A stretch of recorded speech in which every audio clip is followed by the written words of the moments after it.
E hoje, a obra que vai receber uma review é a primeira parte de um arco de 5 livros de Me Apaixonei pela Vilã. Mais especificamente o volume 1 e 2.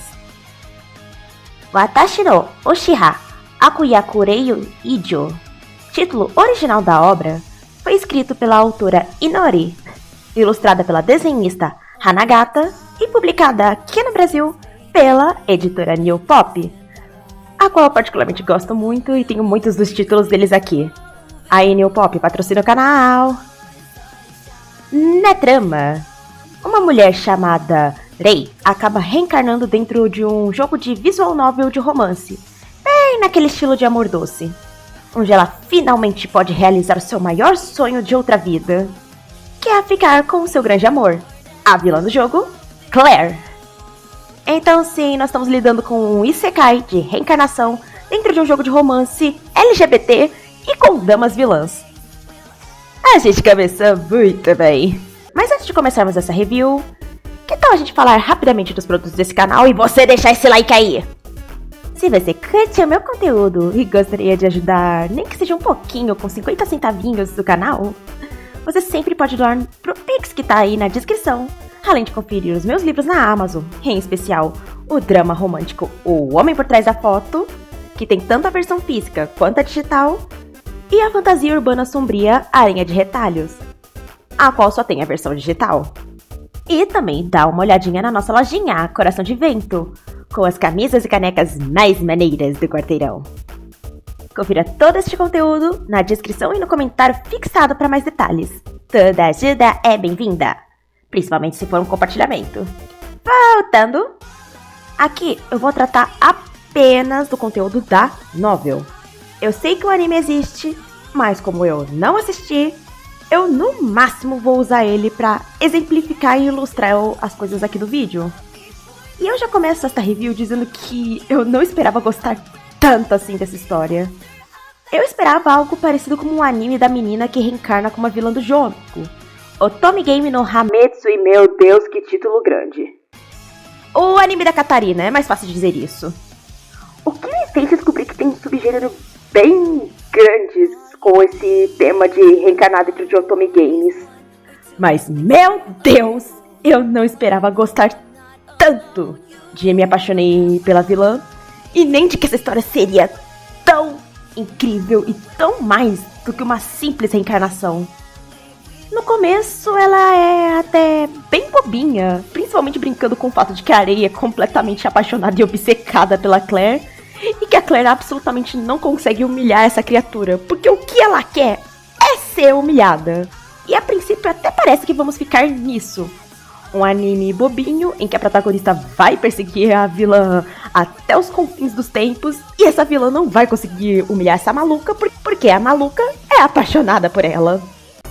Mas aí a história começa a focar em tramas políticas, luta de classe, direitos LGBT, papel de gênero, pressão familiar, hipocrisias, abuso de poder, decadência de sistemas políticos e... peraí, isso aqui não era pra ser uma comédia romântica? E... eu fui pega de surpresa por tudo isso. A inspiração clara pra esta trama é a Revolução Francesa, tanto que o nome do jogo em questão é Revolution. E eu fiquei muito satisfeita quando eu vi que a autora se aproveitou deste plano político revolucionário para deixar a sua obra mais rica. E não apenas deixou ele ali como algo raso, só resumindo-se a frase: o rei permitiu que alguns alunos plebeus pudessem estudar, e é isso aí, galera. Não! Você vê frentes revolucionárias, a visão de vários personagens, tanto plebeus quanto os nobres, sobre esse assunto. Você vê a tensão que isso causa e escuta as notícias sobre isso e vê como as protagonistas se portam perante esse clima tenso. E falando nas protagonistas, que mulheres mais bem concebidas.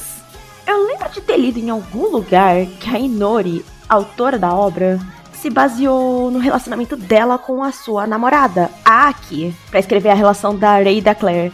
E eu honestamente consigo me identificar com isso porque eu faço a mesma coisa. O homem por trás da foto tá aí pra provar. A Rei começa como uma garota fanática e aparentemente meio burra. Todavia, ela vai mostrando suas verdadeiras faces conforme a história vai avançando, sendo na verdade uma pessoa bastante dissimulada, obstinada e egoísta. Mas você só não consegue odiar essa desgramada porque ela tem um carisma de milhões e uma mente de titânio. Alguns poderiam até apontar que ela é uma Mary Sue, ou seja, tem tudo de mão beijada e ela sabe de tudo, e ela é incrível e não tem nenhum defeito, e principalmente pelo fator de que ela sabe muito do que vai acontecer porque ela já jogou esse jogo antes. E, honestamente, eu acho até uma crítica válida. Contudo, a maneira como ela arma as coisas e usa esses conhecimentos que ela adquiriu jogando o jogo 1 milhão de vezes é bem divertida e com certeza entretém a gente, e muito. Sem contar que em nenhum momento ela se deixa abalar ou se envergonha por ser lésbica. E muito menos ainda parece estar confusa em relação a isso. Ela é o que é, e é isso aí. Isso é abordado bem melhor no segundo volume, onde ela conta sobre a sua saída do armário e eu tive que segurar o choro porque a descrição é muito honesta e muito real sobre quando você é LGBT e não consegue muito apoio em relação a isso. Eu admito que me identifiquei um pouquinho em algumas partes. Agora, falando da Claire, admito que no começo ela é bem patricinha burguesa, chata para um santo caralho, que não se importa com nada além do próprio ego e da sua paixão com doces. Contudo, como a gente passa a vê-la pelos olhos da Rei, a gente começa a notar de que, apesar da personalidade bem dura, a Claire é uma garota bastante inteligente, aplicada, com forte senso de justiça e, pasmem, bondosa. A desconstrução que ela passa ao entender por que os plebeus estão insatisfeitos e a convivência com a Rei faz ela passar de uma garota mimada para uma verdadeira revolucionária que, mesmo relutante, está disposta a enfrentar o sistema vigente.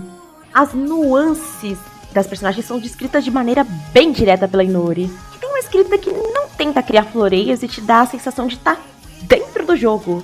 E as ilustrações da Hanagata são primorosas de lindas, o que eu sinto que o anime não chega muito bem à altura. Eu honestamente queria que alguns dos personagens secundários, como os príncipes e a melhor amiga da Rei dentro do jogo, fossem um pouquinho melhor aproveitados. Eles estão lá, eles são legais, alguns têm algumas reviravoltas bem interessantes, mas eu sinto que a Claire são tão carismáticas e profundas que acabam tirando um pouquinho do brilho dos personagens secundários. A única personagem secundária que eu realmente tive algum sentimento mais forte foi a Princesa Manaria. Tanto porque o arco dela foi realmente muito divertido, quanto porque eu senti um ódio muito genuíno dessa maluca e foi meio difícil esquecer a cara dela. Outra coisa que eu devo salientar é que esta é uma obra japonesa. Sendo assim, muitos dos conceitos que nós temos sobre comunidade LGBTQIAP+, não serão exatamente os mesmos, mesmo que estejamos falando do mesmo assunto. Vale sempre lembrar que culturas diferentes geram takes diferentes sobre um assunto igual, e apesar de ter as similaridades, ainda vão ser diferentes. Não vou achando que essa vai ser uma obra LGBT que vai se adequar à nossa visão do que é ser parte da comunidade, com os gírias e conceitos que são nossos e tudo mais. Respeito acima de tudo, Rosarians. A minha conclusão é que Me Apaixonei pela Vilã é uma joia belíssima no meio dos lírios do Yuri e Girls Love. A Inori tá de parabéns por essa obra que, se no princípio se apresentava meio boba e despretensiosa, se revela bastante séria, consciente da sociedade em que se encontra e que tem um dos casais mais divertidos da ficção. Dá pra sentir na maneira que a Inori descreve as personagens e os acontecimentos que ela exprimiu com perfeição a sua própria experiência como pessoa LGBT dentro do Japão. Sinto bastante empática e até didática sobre isso. Sério, eu absolutamente amo a cena das meninas conversando sobre a própria sexualidade no primeiro volume. Foi bastante satisfatório de ler. Quando eu tiver em mãos os outros 3 volumes, eu com certeza vou voltar pra continuar essa saga que, com apenas 2 volumes, fez uma revolução no meu coração. E de quebra inspirou umas personagens de RPG que eu usei. Enfim, Rosarians, essa foi a nossa primeira review com desenho. E aí, o que vocês acharam do resultado? Vocês já conheciam a obra? Me contem aí nos comentários. Eu vou ficando por aqui, nos vemos no próximo vídeo e... Nossa, agora bateu uma vontade de comer um creme brulee.